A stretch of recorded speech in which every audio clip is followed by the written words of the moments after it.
ರಾಜ್ಯ ಕಾಂಗ್ರೆಸ್ನಲ್ಲಿ ಜೋರಾಗಿರುವಂತದ್ದು ಕುರ್ಚಿ ಪಾಲಿಟಿಕ್ಸ್. ರಾಜ್ಯದಲ್ಲಿ ಮತ್ತೆ ಸಂಪುಟ ಪುನರ್ರಚನೆಗೆ ಹೆಚ್ಚಾಗ್ತಾ ಇದೆ ಒತ್ತಡ. ದೆಹಲಿಗೆ ತೆರಳಲಿಕ್ಕೆ ಮುಂದಾಗಿರುವಂತದ್ದು 30 ಹಿರಿಯ ಶಾಸಕರುಗಳು. 3-4 ಬಾರಿ ಗೆದ್ದಂತ ಹಿರಿಯ ಶಾಸಕರುಗಳು ದೆಹಲಿಗೆ ಹೋಗ್ಲಿಕ್ಕೆ ಮುಂದಾಗಿದ್ದಾರೆ. ಸಂಪುಟ ಪುನರ್ರಚನೆ ಮಾಡಿ ಅಂತ. ಇದೇ ಮಾರ್ಚ್ 26ರಂದು ದೆಹಲಿಗೆ ತೆರಳಲಿಕ್ಕೆ ತಯಾರಿ.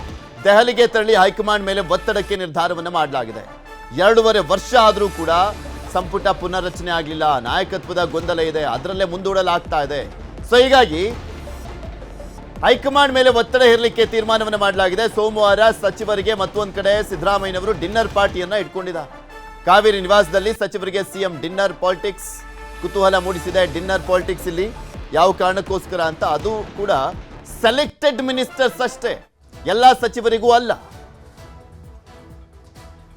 ಇದೆಲ್ಲದ್ರ ಬಗ್ಗೆ ಇನ್ನಷ್ಟು ಮಾಹಿತಿಯನ್ನು ಕೊಡ್ತಾ ಹೋಗ್ತಾರೆ ನಮ್ಮ ಪ್ರತಿನಿಧಿ ಕಾರ್ತಿಕ್. ನಮ್ಮ ಜೊತೆ ನೇರ ಸಂಪರ್ಕದಲ್ಲಿ ಜಾಯ್ನ್ ಆಗಿದ್ದಾರೆ. ಕಾರ್ತಿಕ್, ಒಂದ್ ಕಡೆ 30 ಜನ ಹಿರಿಯ ಶಾಸಕರು ದೆಹಲಿಗೆ ಹೋಗ್ಲಿಕ್ಕೆ ರೆಡಿ ಆಗಿದ್ದಾರೆ, ಮತ್ತೊಂದ್ ಕಡೆ ಬರೀ ಸೆಲೆಕ್ಟೆಡ್ ಆಗಿರುವಂತ ಸಚಿವರುಗಳಿಗೆ ಮಾತ್ರ ಡಿನ್ನರ್ ಪಾಲಿಟಿಕ್ಸ್. ಏನಾಗ್ತಾ ಇದೆ ಕಾಂಗ್ರೆಸ್ನಲ್ಲಿ ಅಂತ?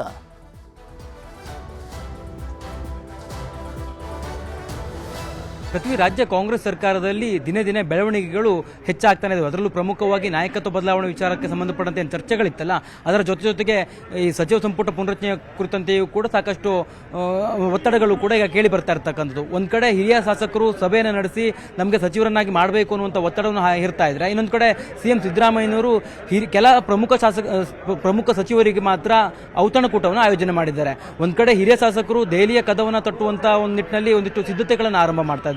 ಈಗಾಗಲೇ ನಿನ್ನೆ ಒಂದು ಸಭೆಯನ್ನು ನಡೆಸಿ ಆ ಒಂದು ಸಭೆಯಲ್ಲಿ ಪ್ರಮುಖವಾಗಿ ಅಂದ್ರೆ ನಮ್ಮ ಬೇಡಿಕೆಯನ್ನು ಈಡೇರಿಕೆಗೆ ಯಾವ ರೀತಿಯಾಗಿ ತಂತ್ರಗಾರಿಕೆಯನ್ನು ಮಾಡಬೇಕು ಅನ್ನುವಂಥದ್ದನ್ನು ಅವರು ಸಭೆಯಲ್ಲಿ ಚರ್ಚೆಯನ್ನು ಕೂಡ ಮಾಡಿದ್ದಾರೆ. ಪ್ರಮುಖವಾಗಿ 30 ಶಾಸಕರು ಇದೇ ಮಾರ್ಚ್ 26ರಂದು ದೆಹಲಿಗೆ ತೆರಳೋದಕ್ಕೆ ಸಿದ್ಧತೆಯನ್ನು ಕೂಡ ಆರಂಭ ಮಾಡಿದ್ದಾರೆ.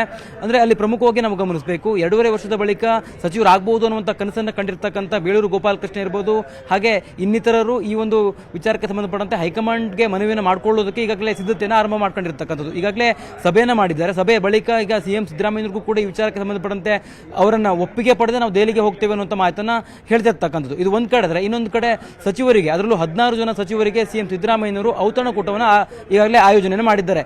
ಇದೇ ಸೋಮವಾರ ಈ ಒಂದು ಔತಣಕೂಟವನ್ನು ಆಯೋಜನೆ ಮಾಡಿರ್ತಕ್ಕಂಥದ್ದು.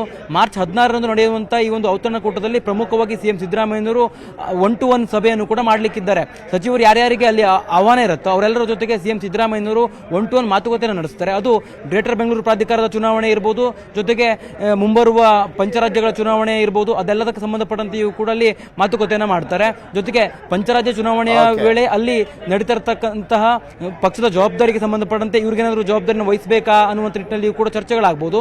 ಜೊತೆಗೆ ಮುಂಬರುವ ಚುನಾವಣೆಗಳ ನಿಟ್ಟಿನಲ್ಲಿಯೂ ಕೂಡ ಒಂದಿಷ್ಟು ಮಾತುಕತೆಯನ್ನು ಮಾಡ್ತಾರೆ. ಬಜೆಟ್ ಅಧಿವೇಶನದಲ್ಲಿ ವಿಪಕ್ಷಗಳು ಎತ್ತಿರ್ತಕ್ಕಂಥ ಪ್ರಶ್ನೆಗಳಿಗೆ ಸರಿಯಾಗಿ ಉತ್ತರ ಕೊಡುವಂಥ ನಿಟ್ಟಿನಲ್ಲಿಯೂ ಕೂಡ ಒಂದಿಷ್ಟು ಚರ್ಚೆಗಳನ್ನು ಮಾಡುವಂತಹ ಸಾಧ್ಯತೆಗಳು ದಟ್ಟವಾಗಿರುವಂಥದ್ದು. ಪೃಥ್ವಿರಾಜ್, ಧನ್ಯವಾದ ಕಾರ್ತಿಕ್ ನಿಮ್ಮೆಲ್ಲ ಮಾಹಿತಿಗಾಗಿ.